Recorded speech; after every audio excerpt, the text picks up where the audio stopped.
La pregunta que yo hago es en esta tarde, primero, ¿qué cosas te limitan como persona? ¿Qué cosas te limitan como persona? ¿Será tus complejos?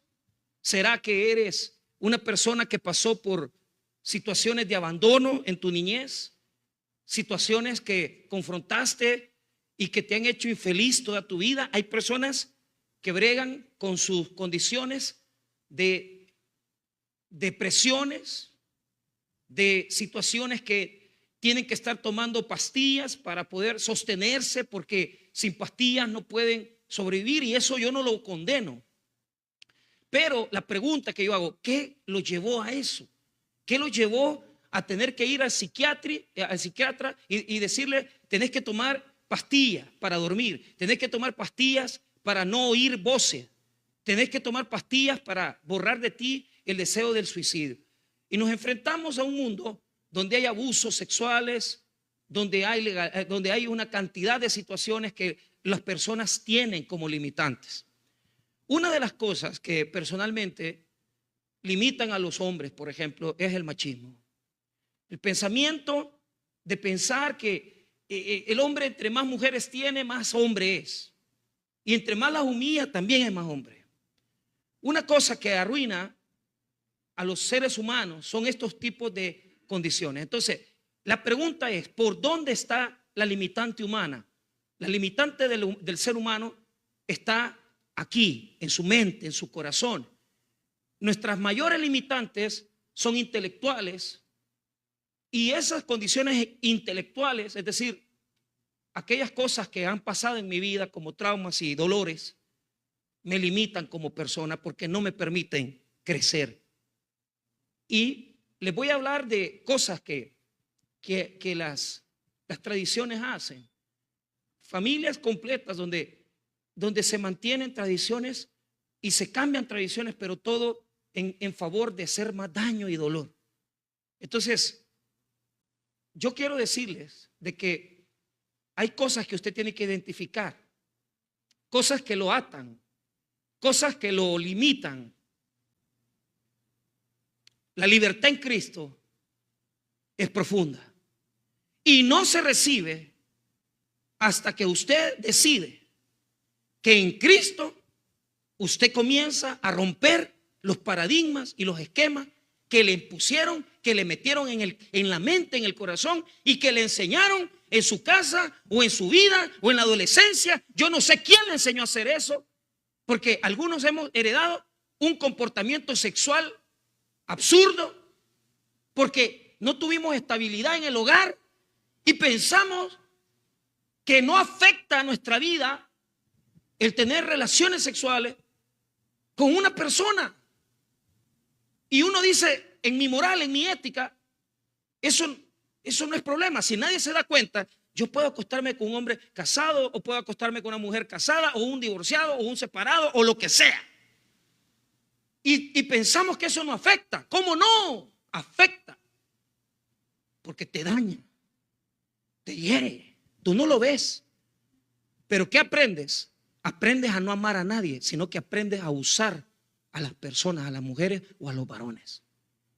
Y aprendes a que en base a la sexualidad, acostándote con una persona, recibes una recompensa, porque esa persona te da algo.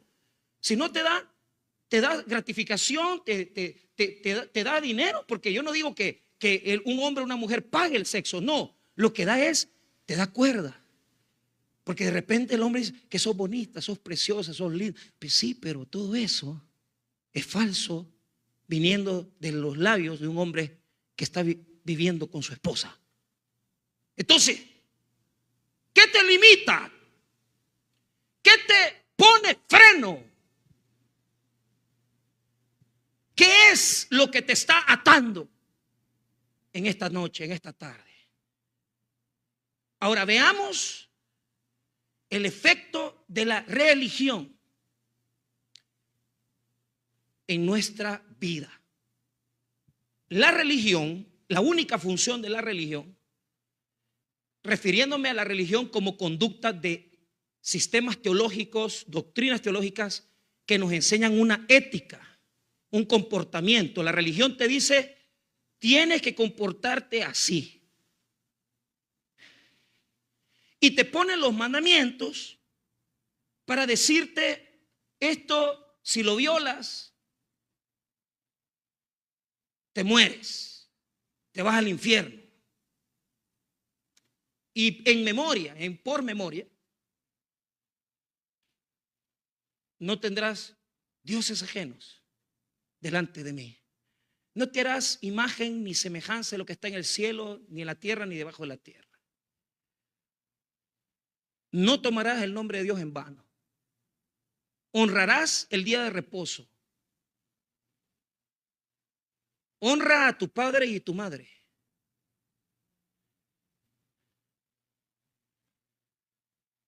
No matarás.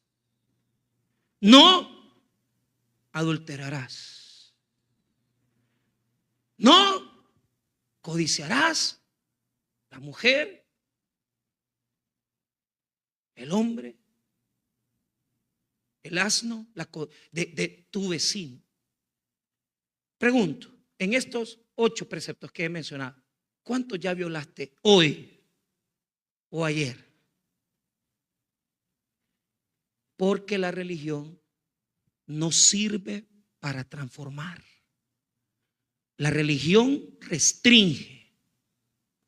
La religión limita. Y te impone un comportamiento, y la persona piensa que porque se está comportando bien, piensa que ya aprobó su salvación. Portarse bien no es ser salvo.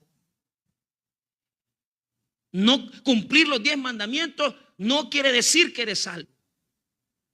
Y entonces, pastor, la salvación llega al hombre no por cumplimiento ético, no porque usted se comporte como un robot, no porque usted sus traumas los tape con la religión. La libertad viene y la salvación viene cuando el hombre se arrepiente de sus pecados y ve a Jesucristo como su Salvador personal.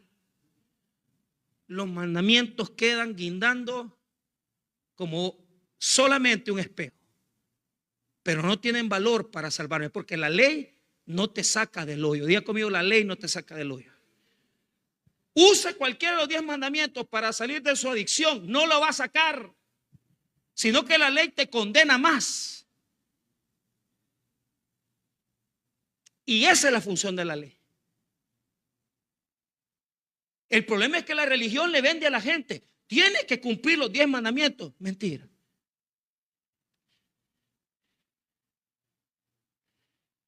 Porque los mandamientos solo sirven para condenar. Cuando yo soy adúltero y veo la ley y me siento y me condena y me señala, me hunde más. La ley está diseñada para hundirnos. No se puede sacar a un adúltero con la ley de Dios. No se puede sacar a un adicto de su vicio, de la cerveza, de las adicciones como la droga, la mentira, la pornografía. No se puede sacar al hombre con la ley. Y entonces, ¿para qué Dios nos dio la ley? La ley Dios te la dio para que vieras el monstruo que tú eres y yo soy. La ley nos pone un espejo y nos hace vernos tal y como somos, como pecadores, deformes, incompatibles con la santidad de Dios. Pero gracias a la misericordia de Dios, cuando te ves en el espejo y te das cuenta que eres un miserable pecador, inmediatamente te das cuenta que la ley no te salva, y en ese momento te vas a la gracia de Cristo y Cristo te saca del hoyo y te libera y te hace persona. Usted tiene que decirle a Dios: transfórmame en un ser humano, porque no lo soy. ¿Y qué soy? Depende qué tan inhumano usted sea. Depende cuántos matrimonios hayas destruido. Depende cuántas trampas haces y estafas para sobrevivir y haciendo cristiano. Porque eso no lo haces solamente porque eres pecador, lo haces porque no has aprendido a ser persona. Porque un ser humano no se comporta como un ladrón. Un ser humano no deja tirado a sus hijos. Un ser humano no le da la espalda a la gente, echándola de su vida en un divorcio y después hacer vida con cualquier otra. Eso no lo hace un ser humano.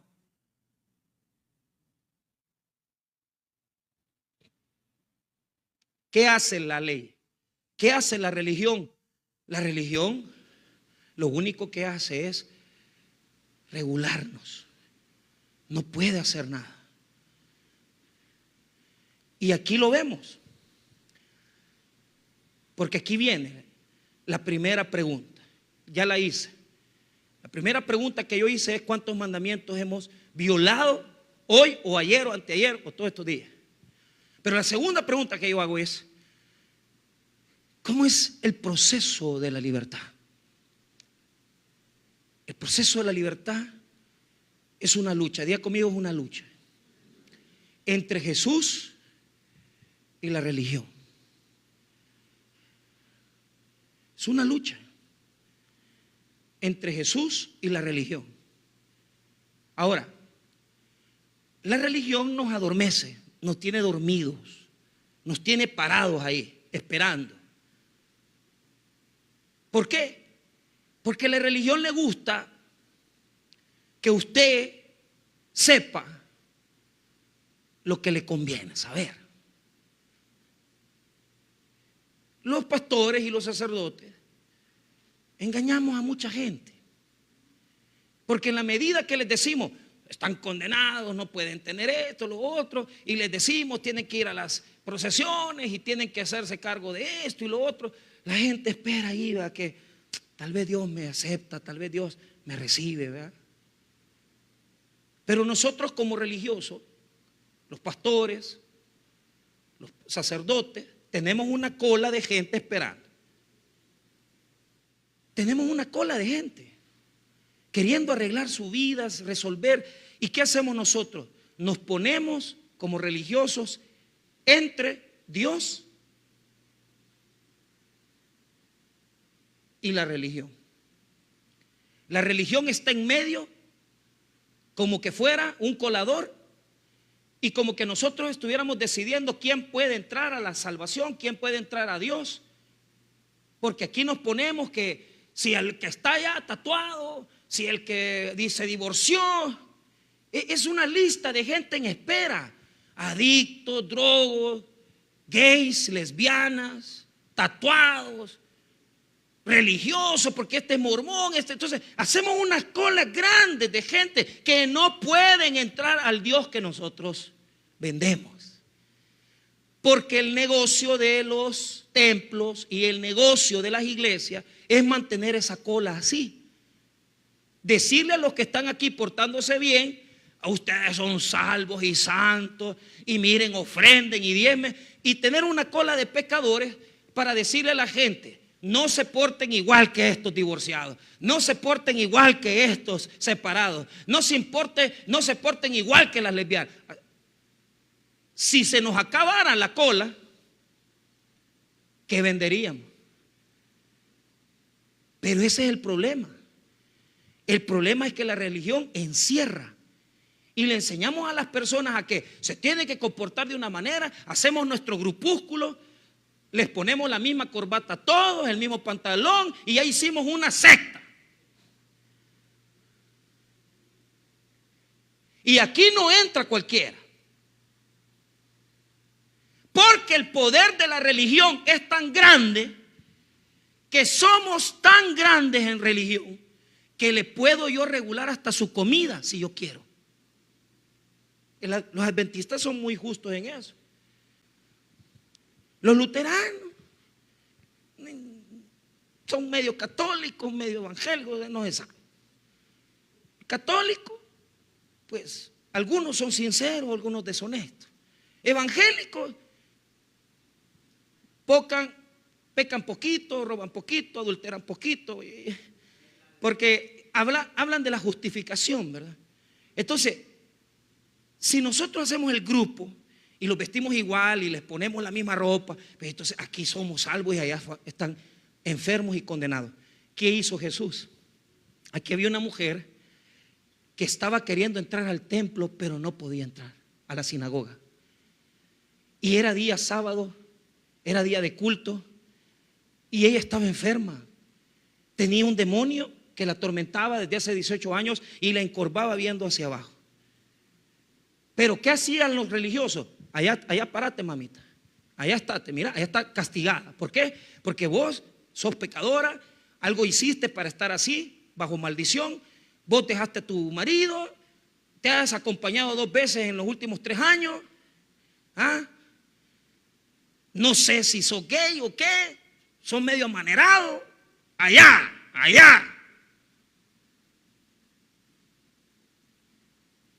La religión es así. Ya no digamos si se ha divorciado. Los católicos han inventado una mentira, que nulidad de matrimonio, dice. El volado no existe, el volado, claro, el derecho canónico sí, pues, pero se inventan una cosa legal como para decir eso, es así. Y manda usted la carta al Vaticano y si allá en el Vaticano le dan la autorización, usted ya está divorciado. ¡Qué mentira! Nosotros nos hemos inventado otras cosas peores. Ahí andamos. Es que este se casó una vez y se casó por lo civil y se casó por la iglesia. Entonces lo que queremos es, porque ya se divorció, queremos que se vuelva a casar, pero no se le puede celebrar boda porque al divorciado no se le puede celebrar boda. Vaya, no se le puede celebrar boda, pero hagámosle un cultito chiquito y con mentiritas presentemos como que, pues sí, como que lo estamos casando, pero no lo estamos casando. Cuando hacemos presentaciones de niños somos peores, porque a la mujer, fíjate qué absurdo, qué tonto, pero ni modo, esas son las leyes, ¿verdad? Si la chica viene y no está casada, solo a la mujer se le presenta, se le permite presentar al bebé. Y al hombre no, porque no están casados. Y yo vengo de un tiempo donde a la madre soltera y al que no está casado, sino que acompañado, la niña o el niño se le presenta, pero allá en la oficina escondido, que nadie los vea. Así lo hacemos. Somos iguales. Católicos y evangélicos inventamos cosas para mantener gente lejos. Pero, ¿qué es lo que sucede? Este relato dice que esa mujer estaba allá. No podía entrar porque estaba enferma. Las mujeres mismas se sentaban a la final, las que podían entrar. Esta no podía porque estaba enferma, estaba encorvada. Pero vea la actuación de Jesús. Mire cómo se describe a Jesús enseñando. 10 y 11. Enseñaba a Jesús en una sinagoga en el día de reposo. Y había ahí una mujer que desde hacía 18 años tenía espíritu de enfermedad y andaba encorvada y en ninguna manera se podía enderezar. Entonces había un espíritu en ella, inmundo, pero estaba corrompida en el hecho de que veía hacia abajo encorvada. Entonces estaba ahí, pero no estaba dentro, estaba afuera. No es que estaba poniendo posiblemente en la entrada, ¿va? Porque no se le permitía entrar porque estaba enferma.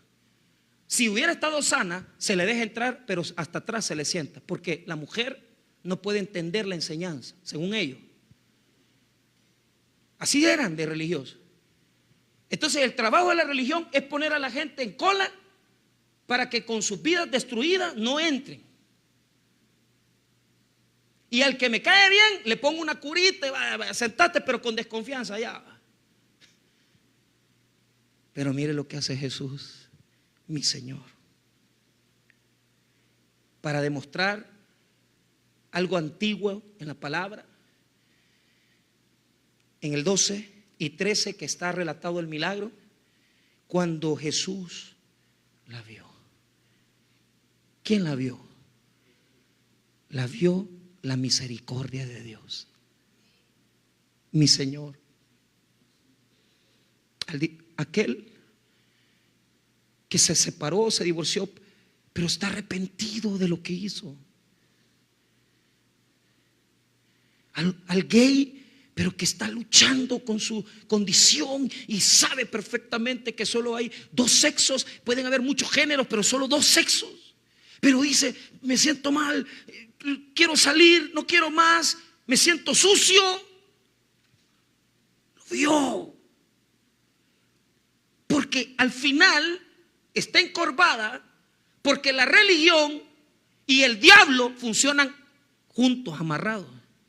La religión y Satanás están juntos, porque a esta señora 18 años había esperado entrar y nadie le había puesto atención. 18 años había esperado que la vieran y nadie la había visto, porque era divorciada, porque era separada, porque dos parejas ha tenido y ha tenido relaciones con dos hombres. A esa no la dejen entrar.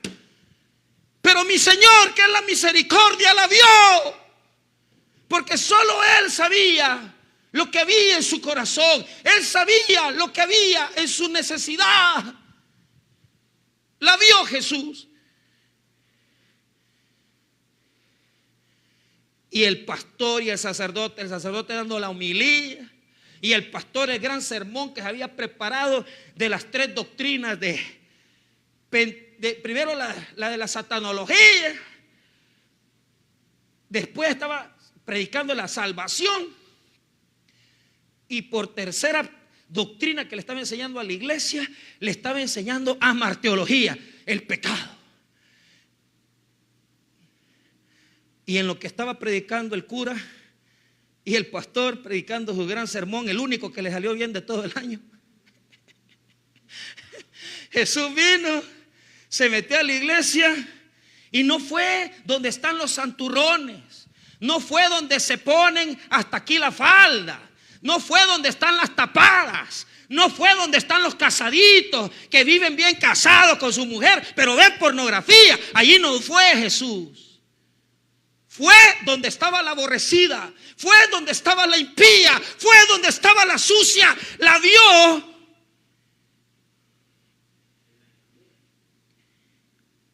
La llamó y la tocó.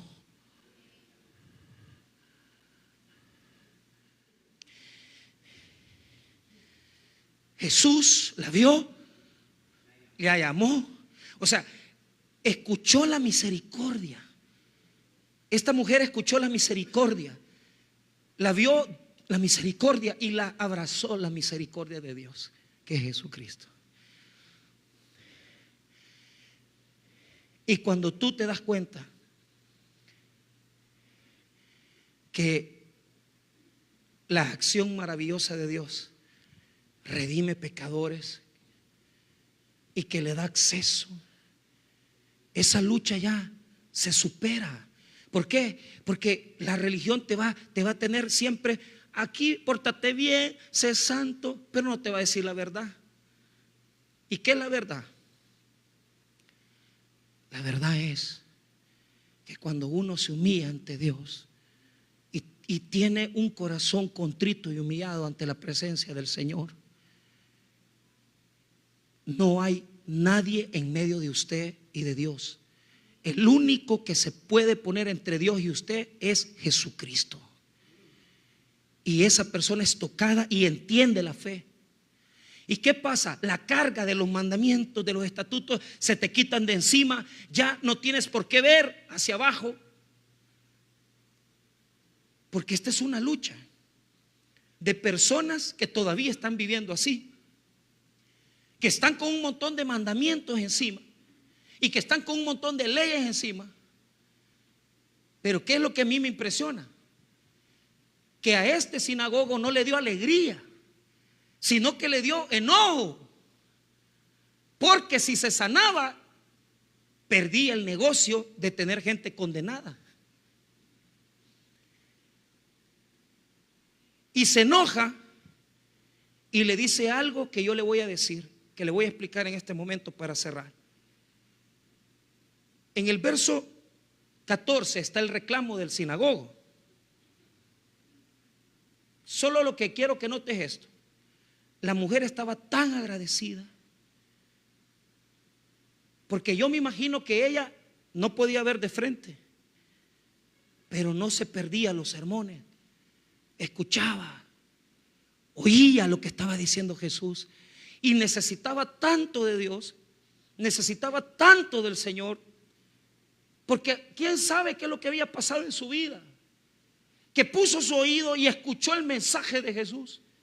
Y Jesús sabía que estaba ahí, y fue el único que la vio, porque la religión no ve a esta gente, sino que lo que hace la religión es que la rechaza, la saca. Vete de aquí, tú no puedes estar. Pero Jesús predica, ella oye, y lo que me interesa es, antes de ver eso, mire el verso número 12.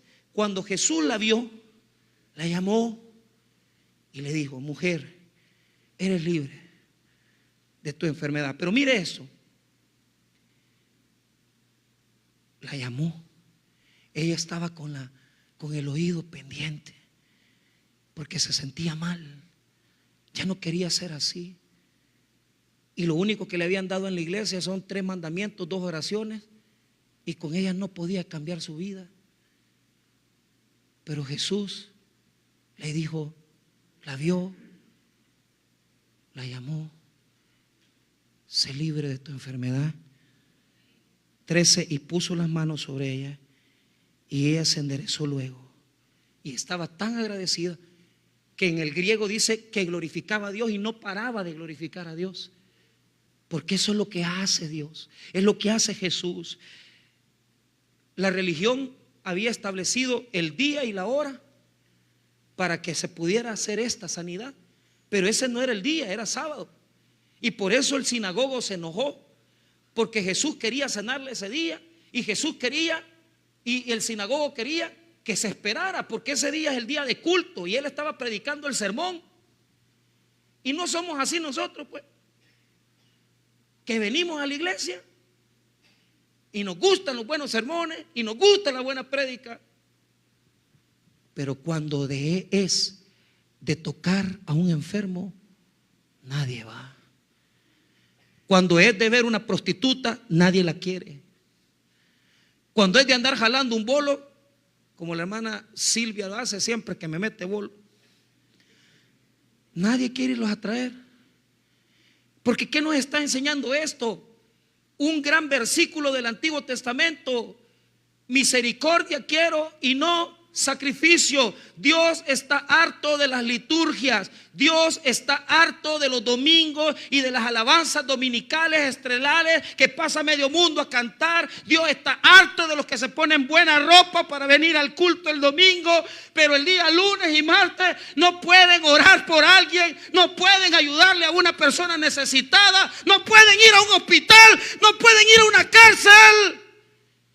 Y seguimos siendo como fariseos, que no quieren tocar la necesidad de la gente. Y los pastores que solo aparecemos en internet, y que grandes eruditos y teólogos, pero nunca los va a ver en un hospital, nunca los va a ver en las zonas marginales, porque esos solo son pastores de hoteles.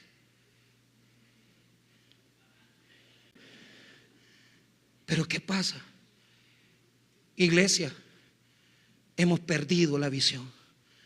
La libertad se consigue cuando el ser humano deja de servirle a su religión y comienza a actuar,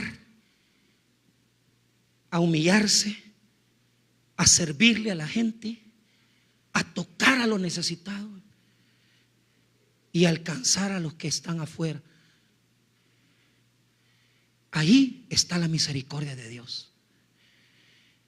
Salga de su religiosidad, sea libre, Usted va a tener un sinagogo adentro que le va a decir: no, así está bien, sentadito en la iglesia, sin meterte en nada, ahí bien bonito, vas el domingo, sentate, oí el culto y da una buena ofrenda.